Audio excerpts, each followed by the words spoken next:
हरे कृष्णा। नमस्कार दोस्तों, आप सभी श्रोतागणों का आपके YouTube चैनल जीवन अमृत पर हार्दिक अभिनंदन है। आज के वीडियो में आप रसपान करेंगे माघ मास कथा का 10वां अध्याय।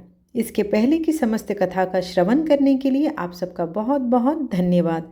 आप सभी से अनुरोध है कि कथा का श्रवण संपूर्ण करें और कमेंट बॉक्स में राधे राधे अवश्य लिखें। यमदूत कहने लगे कि हे वैश्य, एक बार भी गंगा जी में स्नान करने से मनुष्य सब पापों से छूटकर अत्यंत शुद्ध हो जाता है।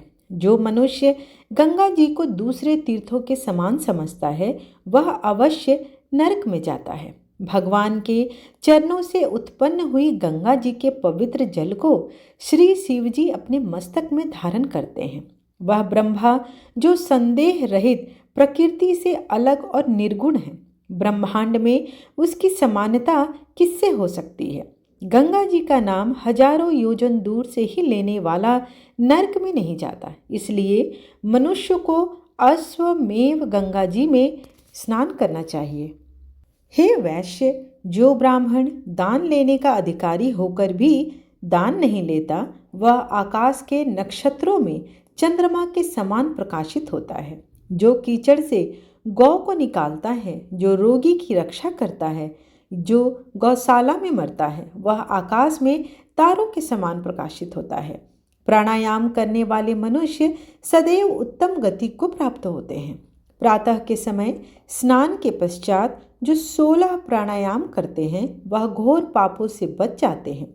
जो पराई स्त्री को माता के समान देखते हैं वह यम की यातना को नहीं भोगते। जो मन में भी कभी पर स्त्री का चिंतन नहीं करता वह दोनों लोगों को अपने अधीन करता है। जो पराये धन को मिट्टी के समान समझता है वह स्वर्ग में जाता है। जिसने क्रोध को जीत लिया मानो उसने स्वर्ग को ही जीत लिया। जो माता पिता की सेवा देवता तुल्य करता है वह यम द्वार नहीं देखता, और जो गुरु की सेवा करते हैं वह ब्रह्म लोक को प्राप्त होते हैं। शील की रक्षा करने वाले स्त्री धन्य हैं। शील भंग करने वाली स्त्री यमलोक जाती है। जो वेदों और शास्त्रों को पढ़ते हैं या पुराण और संहिता पढ़ते हैं और सुनते हैं तथा जो स्मृति का व्याख्यान और धर्मशास्त्र समझते हैं, जो वेदांत में लीन रहते हैं वह पाप रहित होकर ब्रह्मलोक को प्राप्त होते हैं। जो अज्ञानियों को वेद शास्त्र का ज्ञान नहीं देते हैं वे देवताओं से भी पूजित होते हैं। यमदूत ने कहा कि वैश्य श्रेष्ठ, यमराज ने हमको वही आज्ञा दे रखी है कि तुम किसी वैष्णव को मेरे पास मत लाना।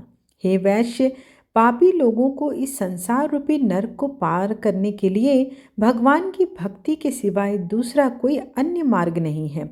भगवान की भक्ति न करने वाला मनुष्य को चांडाल के समझना ही चाहिए।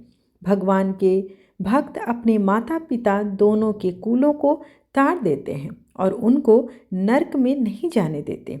जो मनुष्य वैष्णव का भोजन करते हैं वे भी भगवान की कृपा से श्रेष्ठ गति को प्राप्त करते हैं। बुद्धिमान को सदैव वैष्णव का अन्न खाना चाहिए। इससे बुद्धि पवित्र होकर मनुष्य पाप नहीं करता है। गोविंदाय नमः इस मंत्र का जाप करता हुआ जो मनुष्य मृत्यु को प्राप्त होता है वह परम धाम को प्राप्त होता है, इसमें कोई भी संदेह नहीं है। जो ओम नमः भगवते वासुदेवाय 12 अक्षर मंत्र या ओम नमो नारायणाय अष्टाक्षर मंत्र का जाप करते हैं उसके ब्रह्म हत्या इत्यादि बड़े पाप नष्ट हो जाते हैं। इस प्रकार माघ महात्म कथा का 10वां अध्याय यहीं पर समाप्त हुआ। आइए अब 11वां अध्याय भी श्रवण करते हैं। यमदूत कहने लगा कि हे वैश्य, मनुष्य को सदैव शालिग्राम की शिला में तथा वज्र या कीट अर्थात गोमती चक्र में भगवान वासुदेव का पूजन करना चाहिए, क्योंकि सब पापों का नाश करने वाले, सब पुण्यों को देने वाले तथा मुक्ति प्रदान करने वाले भगवान विष्णु का इसमें निवास होता है। जो मनुष्य शालिग्राम की शिला या हरि चक्र में पूजन करता है वह अनेक मंत्रों का फल प्राप्त कर लेता है। जो फल देवताओं को निर्गुण ब्रह्म की उपासना में मिलता है, वही फल मनुष्य को भगवान शालिग्राम का पूजन करने से यमलोक को देखना नहीं पड़ता। भगवान को लक्ष्मी जी के पास अथवा वैकुंठ में इतना आनंद नहीं आता जितना शालिग्राम की शिला या चक्र में निवास करने में आता है। वर्ण कमल युक्त करोड़ों शिवलिंग के पूजन से इतना फल नहीं मिलता जितना एक दिन शालिग्राम के पूजन से मिलता है। भक्ति पूर्वक शालिग्राम का पूजन करने से विष्णु लोक में वास करके मनुष्य चक्रवर्ती हो जाता है। काम, क्रोध, लोभ, मोह, अहंकार से युक्त होकर भी मनुष्य शालिग्राम का पूजन करने से वैकुंठ में प्रवेश करता है। जो सदैव शालिग्राम का पूजन करते हैं वह प्रलय काल तक स्वर्ग में वास करते हैं। जो दीक्षा, नियम और मंत्रों से चक्र में बलि देता है वह निश्चय करके विष्णु लोक को प्राप्त होता है। जो शालिग्राम के जल से अपने शरीर का अभिषेक करता है वह मानो संपूर्ण तीर्थों में स्नान करता है। गंगा, रेवा, गोदावरी सबका जल शालिग्राम में वास करता है। मनुष्य शालिग्राम की शिला के सन्मुख अपने पिता का श्राद्ध करता है। उसके पितर कई कल्प तक स्वर्ग में वास करते हैं।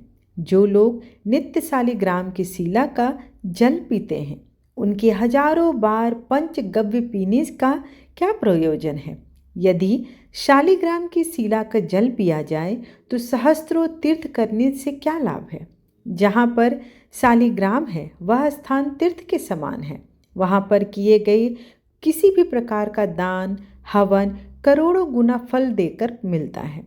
जो एक बूंद भी शालिग्राम का जल पीता है वह माता के स्तनों का दुग्ध पान नहीं करता, अर्थात गर्भाशय में नहीं पड़ता है।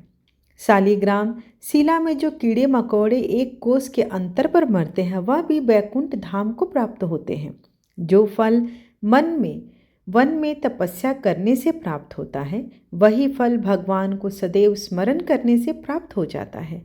मोहवश अनेक प्रकार के घोर पाप करने वाला मनुष्य भी भगवान को प्रणाम करने से नरक में नहीं जाता।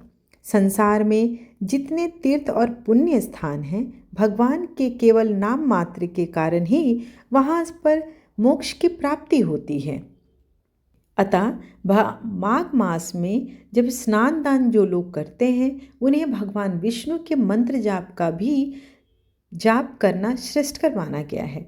भगवान विष्णु की किसी भी प्रकार से पूजा करें, किसी भी तरह का दान करें, वह सब पुण्य का भागी होता है। इस प्रकार माघ मास महात्मा कथा का 11वां अध्याय यहीं पर समाप्त हुआ। आशा करती हूँ आपको आज की कथा अच्छी लगी हो। वीडियो अच्छी लगे तो चैनल को लाइक, शेयर एंड सब्सक्राइब करना बिल्कुल ना भूलें। धन्यवाद।